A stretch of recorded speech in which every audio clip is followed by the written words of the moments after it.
ជម្រាបសួរពុកម៉ែបងប្អូននេះគឺជាថ្ងៃប្រហ័សសប្តាហ៍ទី3ជាធម្មតាការបរៀនប្រជុំឬក៏បង្រៀនថ្នាក់និទុតែតែប្រពៃនៅសប្តាហ៍ទី4រៀងរាល់ខែចឹងណាបងប្អូនហើយដោយសារសាលានេះខ្ញុំចូលរៀននៅថ្ងៃទី29សប្តាហ៍ក្រោយនេះចឹងក៏មានការប្រជុំហើយបានយកថ្ងៃមកដាក់នៅសប្តាហ៍ទី3វិញប្រជុំប្រកាសជាមួយនឹងលោកគ្រូអ្នកគ្រូដែលស្ថិតនៅក្នុងកម្រងមកក៏មានការបែងចែកចូលជាពីបន្ទប់គឺតាមកម្រិតថ្នាក់កម្រិតទាប1ហើយនិងកម្រិតខ្ពស់1ដោយឡែកកម្រិតទាបមានការបង្រៀនដោយអ្នកខ្ញុំផ្ទាល់សម្រាប់ថ្នាក់ទី2ដោយលើកយកមេរៀនទី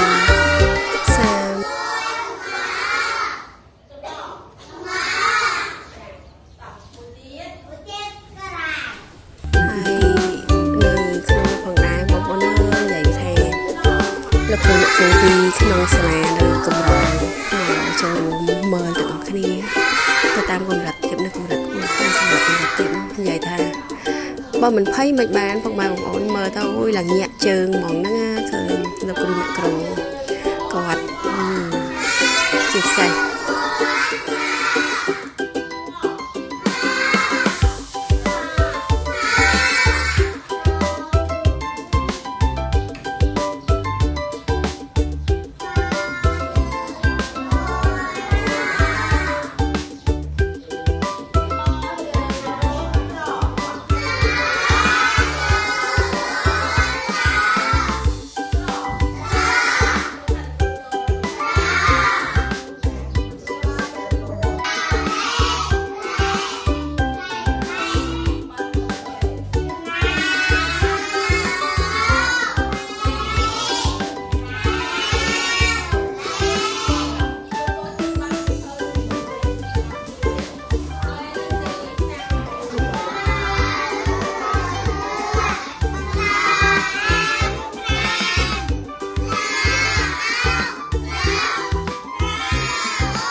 ចានៅចុងជំហានទី4គឺមានការ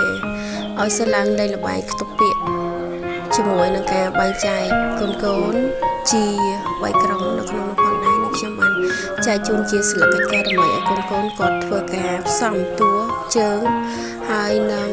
ស្រៈដើម្បីបានចេញជាពាក្យរូបភាពសិលឹកចុងក្រោយទាំងអស់នេះគឺជាការថតរូបអនុស្សាវរីយ៍ចាសូមអរគុណសម្រាប់ការចូលមើលការ like ហើយនិង share សូមអរគុណជម្រាបលា